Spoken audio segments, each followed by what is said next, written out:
Coming up, This entire place was designed for people, plants, and pollinators. you'll never guess where this tropical botanic garden is hidden. The owner, Casey, collects plants, designs landscapes, and grows lots of local fruit trees and more. Then, this high school engineering program empowers students to create robots, prototypes, and beyond.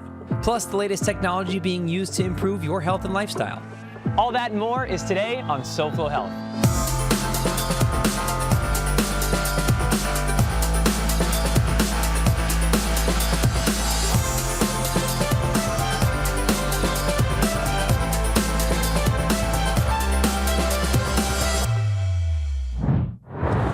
On this unassuming street in Little Haiti, there's a tropical botanic garden. Hello, welcome to SoFlo Health. I'm Hunter Frankie, and I know what you're thinking. How's that possible? Well, just take a couple steps with me and find out.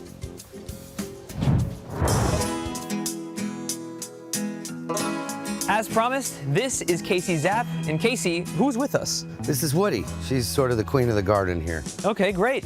And speaking of the garden, where are we right now? Right now, you're in Miami Tropical Botanic Garden, which is the last 3 acres of green space in the urban core of Miami. This is a totally unique ecosystem that we've created from tropical fruit trees, native plants, and we borrow a theme from our partner here, Miami Seed Share, that this entire place was designed for people, plants, and pollinators. It is unlike anything in the area.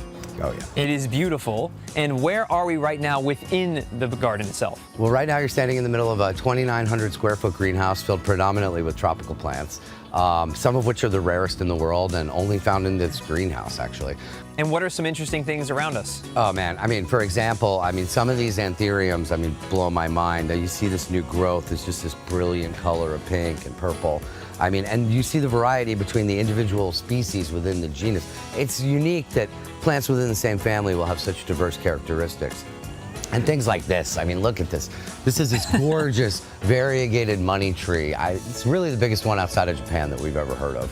So it's just a joy to live and work amongst these incredible organisms and kind of spend your day collaborating with other species. For people that are looking at all this and say, that looks wonderful, how do I even start something like that? Where would you recommend people get started in building their own garden or green space or whatever? There's so many places you can start. I think it's like you pick the plant that you like and start with something easy and low maintenance, ideally. And, for me, it started as a passion for fruit trees that led me to orchids through the most unlikely path. Well, Casey, this is such an interesting place. I want to learn more about the rest of the property. What do you say we head out there and talk about it? Sounds like a plan. Let's do it. Let's go. Come on, Woody. Let's go. Come on, Woody. Casey, where are we now? Now we're kind of in the middle of the garden, which is like the secluded forest of mostly Australian pine, frankly, and a lot of stuff that we planted around here. It's such a unique thing to be in the city and not know you're in the city. Yeah. Look around you. There's literally no indication that we're in an urban environment. You're completely divorced. You can't even hear the traffic. Yeah, it's like you drove a mile, miles outside town, and now you're in like some farm and homestead, which was always the intention, of course. We wanted to make people feel that they had stepped outside the city and into another world. Yeah. So you say you want to make this more available to the public. What is the space used for now, and what do you envision the space being used for? Well, currently it's a home. There's several of us living here, and there is a landscape design business that I do as my day job running out of here. And we really just want to open it up to the public. It's always been my vision that spaces like this should be available to citizens of the urban core. It also helps educate people about the larger, like, Florida wildlife corridor project that's happening. But for right now, you're able to host events and do other things here as well, correct? Yeah, right now we mostly host events. We have done, like I said, many workshops and classes. And if people want to learn more about what you're doing or follow along in your journey, how can they? Definitely through our social media. We post regularly on our Instagram account, and our website has updates and a calendar. We are always looking for help and support from wherever we can in the community. Projects like this are a big collaboration, and we hope to involve every interested party in that process, because it's a journey, and we're building something together. Well, Casey, you've put together something quite beautiful already. Good luck to you on the continuation of your journey. We're excited to see where it goes.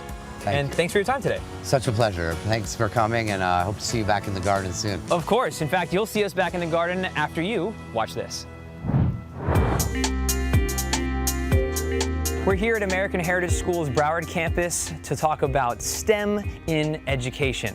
We hear a lot about it, but we're going to focus today on mathematics and engineering and what they're doing here at American Heritage, which is different from many other places where it's more student-driven and they literally carve out their own path to success. What makes STEM different here at American Heritage? I think you can look around in this facility and you can get a sense of what makes it different. It's very hands-on. It's not a school day program, it's an all-year program. We start in elementary school, we have summer camps. A lot of the students that matriculate into our school actually started here in summer camp. Very hands-on. We teach a college level and beyond curriculum, but we also have the facilities where the kids can learn how to implement the strategies and what they're learning out of a book. They can implement it and see how it applies in real life. And not only do we have incredible staff, but we have parents that work in engineering fields that come in to support our program. The curriculum is amazing, the facilities are amazing, but also the hands-on approach and the availability of our staff that give back and don't punch a clock. You know, they're here in their time on the weekends during the summer working with the students. So it's the whole package. We start in elementary where our pre-K 3 students get access to concepts of engineering at a very high level where they can go into computer science labs and start programming and understanding concepts. We help students identify areas of education that they love, and if they love it, it's going to be a lot easier for them to be successful. And then as they move through our curriculum and move into junior high, they can do robotics clubs after school, high school after school. They travel with the robotics teams, and then they can understand if it's something they want to do when they go to college. And then what ends up happening when they go to college is they know they love it. So they have the knowledge because they've been working at a high-level curriculum that's not limited to what high school students can do. There's no ceiling. So they get exposure to it, then they go off to college and they can take high-level classes that they've already been exposed to and they know what they want. And I always like to tell families 2 things make you successful in college: knowing what you want and having knowledge in that area. And our students graduate with both of those things. More green space benefits and engineering from American Heritage are right here when SoFlo Health returns.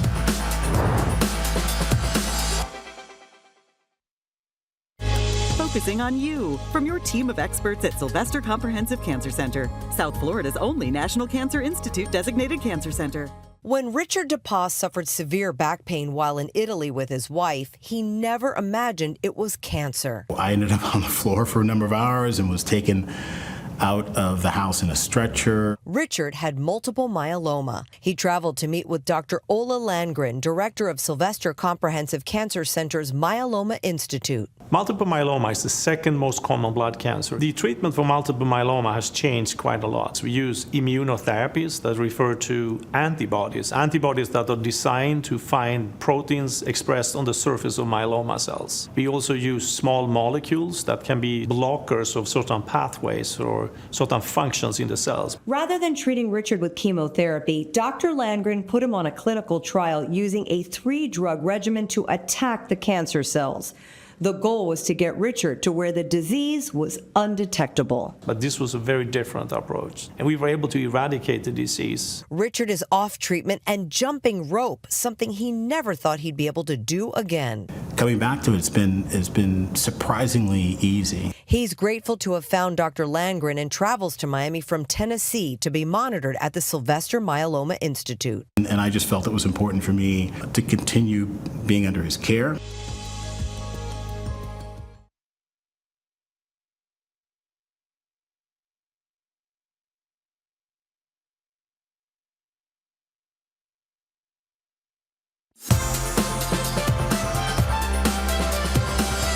Welcome back to SoFlo Health.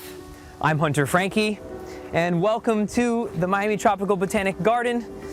And this is what Casey lovingly calls the Fortress of Solitude. If you were with us earlier, you may have heard a little bit of Casey's story and what they're doing with this property and how they want to open it up to the public to make green spaces more available to you. In fact, Casey just told me that the way that this place was started is that he was back and forth trying to figure out what he wanted to do after being a club promoter in New York. and he had a papaya rotting in his refrigerator and said, ugh, I gotta get rid of this thing. He tossed it outside in his yard for the birds or whatever to get it, and eventually that papaya became a papaya tree and birthed an idea like this.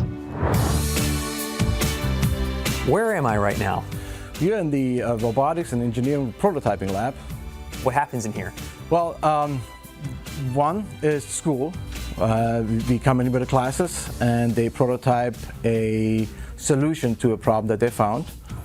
It goes from a mechanical aspect to electronics to programming. Yeah. And then the other one is robotics, which starts in the afternoon. It's a club, a team, and they build robots like you see behind me. So what sort of skills are students learning in this by doing that? They learn the CNC machine, they learn design, programming, electrical circuits, everything that needs to happen in order to make a robot work. The competition aspect of things, what are these robots designed to do? The competition is based on 3 robots versus 3 robots, like the Blue Alliance versus the Red Alliance. On a competition field, imagine a size almost like a basketball-sized field, and they have to interact with each other, almost a game that they have to accomplish certain goals and get points, and whoever has the most points wins the match. What are some of the things that you're doing in the community or over the summertime that people can be involved in or see in the community? I do run a summer program at American Heritage, which goes all through the summer. So that can be outside students that can come in here. That helps a lot. It's important to teach, but beyond teaching is giving them the opportunity to learn. Sometimes you come across something you don't like, and that's important. Sometimes it's more important to see that you don't want to do certain things, so you don't waste your time, and regretting maybe. But go out there and try everything that you possibly can think of. You've heard from the faculty that's excited to be able to provide the opportunity for students to learn these skills and make cool robots and everything of that sort. But it's really the students that maintain the culture and the passion and take what they find here and take it out to market in the future. And here's a student that's already doing that. Heritage from like 9th grade itself has provided me with a lot of courses that you can pick and a lot of options and different pathways you can take. So that really helped me explore what I wanted to do in college, because at least for me, I was not really set on engineering from the get-go. I was actually split between pre-med and pre-engineering. And the sheer resources available allowed me to actually explore this, and it allowed me to end up where I am right now with a combined total of 2 biomedical engineering programs. Try everything. Like, don't just dismiss something on the first glance because you think you might not be good at it at first try, or you don't think you're cut out for the certain position. I would say just go for it. There's no limit to when you should stop trying to explore different things.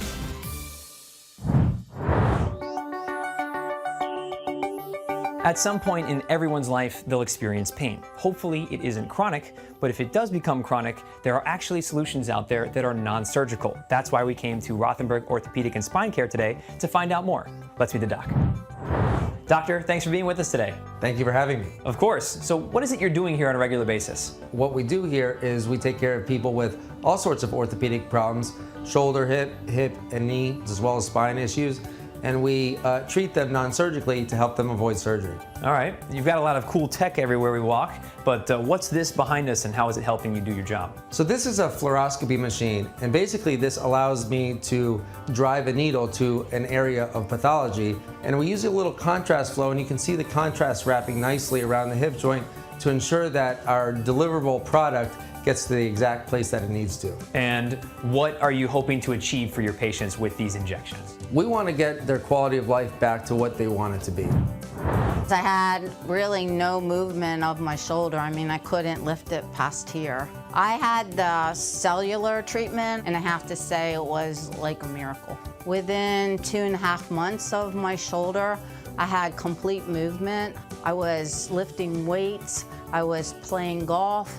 I mean, it worked out so well. And the thing with the procedures here is that you can have them accomplished, and then if it doesn't work as well as you think it should, you can always have the surgery.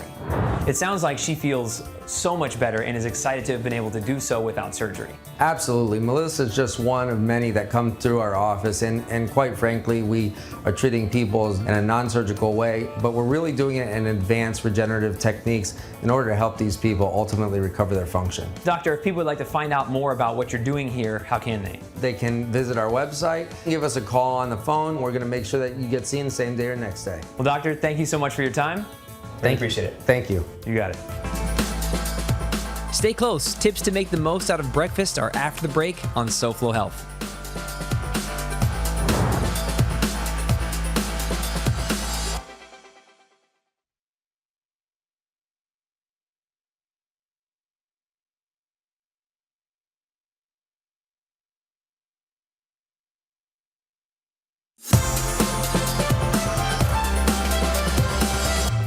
You know, there was a University of Michigan study that had a theory in it called attention restoration theory, and it was all about being in green spaces for about an hour, recharging your ability to pay attention, memorize, and focus. That's all because being out in nature is a passive activity which takes your mind that's usually in front of a screen or your work or something else and gives it a break and allows it to restore and then focus even harder when it's time to focus again. Welcome back to SoFlo Health. I'm Hunter Franke at Miami Tropical Botanic Garden, encouraging you to get out into green spaces. Well, after the show, of course. But first, watch this. Mornings can be hectic, but that doesn't mean that your nutrition has to suffer. It's important to have a great breakfast. If you're wondering where to start here. Begin with preparing ahead of time. Overnight oats, chia pudding, or hard-boiled eggs can be made in advance so that you don't have to cook them in the morning and you can just grab and go. A little effort the night before makes a big difference in the morning. Number 2, upgrade your grains. Swap refined grains for whole grains. Whole wheat toast, oatmeal, or even whole grain English muffins give you fiber, keeping you full longer and your energy steady. Number 3, and one of my favorites, add protein. Protein keeps hunger in check, so add Greek yogurt, nut butter, or eggs to your breakfast. Even tossing some protein powder into a smoothie can do the trick. Number 4, sneak in some fruits and veggies. Blend spinach into a smoothie, top your oatmeal with berries, or add avocado to your toast. The extra fiber and nutrients help start your day on the right foot. And number 5, keep it simple. A banana with peanut butter, cottage cheese with fruit, or a quick yogurt parfait can be just as healthy as a big breakfast. There's no need to overcomplicate it. So there you have it, 5 tips to get your day started with some healthy nutrition, because starting your day off right doesn't have to slow you down. Welcome to Happy Urology. I'm joined by Dr. Geiler. This is a new office that you're opening, and it's all about urology, obviously, as the name implies. But today, we're here to talk about erectile dysfunction and something that you're doing to be able to help people with that issue. And what is that?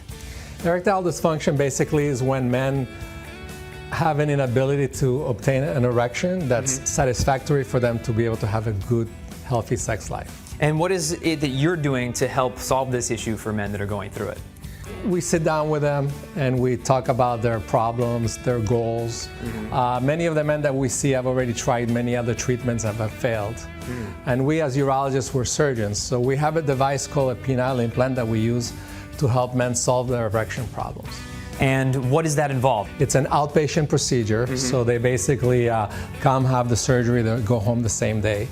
Most of the patients can go back to work within a week, and then they have resumed normal activity within about 5 to 6 weeks. And what kind of results are you achieving for individuals that go through this? Right, the important thing is that patients are normal. So when you have an implant, nobody can see anything, nobody can tell that you've had it done. It's totally inside the body. And it mimics normal activity. So basically they activate the implant and it generates their erection. Everything else functions exactly the same way. They have the same feeling, they can have the same sensations. Really nothing changes of what normal is for them. We've actually have men that after implants are be able to have family and babies. And who is this for? Who does this affect most? It affects a lot of patients that have diabetes or high blood pressure or heart problems. Sometimes people that have had surgery for their prostate, they had the prostate removed for cancer, have an inability. Basically anybody that cannot have an erection. Is this a permanent solution? Absolutely, it's a permanent solution. It has a 97% satisfaction. Are there any misconceptions about this that people have that you'd like to clear up? Yeah, one of the big things is that people say, it's not natural. Maybe God, intended for us not to have sex anymore. Sure. And what I always tell people is that it's supernatural. It's all inside the body. You don't really see anything. And if people would like to learn more about this or what you're doing here, how can they? Well, we have the Happy Urology website that they can log in. We have a lot of social media. And also, they can always come and make an appointment and we can talk about their case and see whether they're a candidate for the treatment. Excellent. Is there anything else that you think we should know or you'd like to add? I think it's very important for people to know that there's solutions to their problems. Don't suffer in silence. We can fix it. Great. Well, Dr. Gather, thank you so much for your time. Thank you very much. You got it.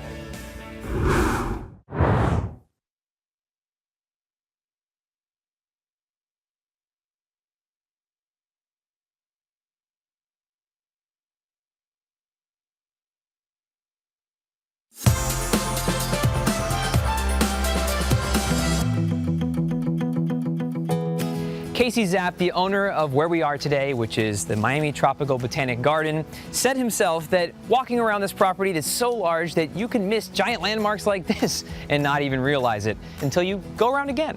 But he wants to open this space up to the public so that you can enjoy more green spaces. And that's what we've been talking about today on SoFlo Health, getting outside and getting into green spaces. Now, this tip doesn't have to do with green spaces so much, but being outside in general. If you struggle with sleep, one of the easiest ways to get to sleep more quickly is to expose yourself to sunlight earlier in the day. Like the minute you wake up, go get some sunlight and then go back inside. It doesn't take a long time, but just the cue of seeing the sunlight through your eyes and not the blue light from your phone will cue you to say, hey, this is when the day starts. So then your body will also know when the day ends. Your body's just smart like that.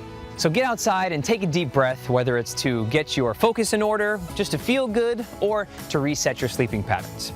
That's all for this week's episode of SoFlo Health. Thanks so much for watching. As always, if you'd like to watch previous episodes of SoFlo Health, you can do so on SoFloShows.com. You can also follow us using @SoFlo Health to share with us what you're doing to stay healthy.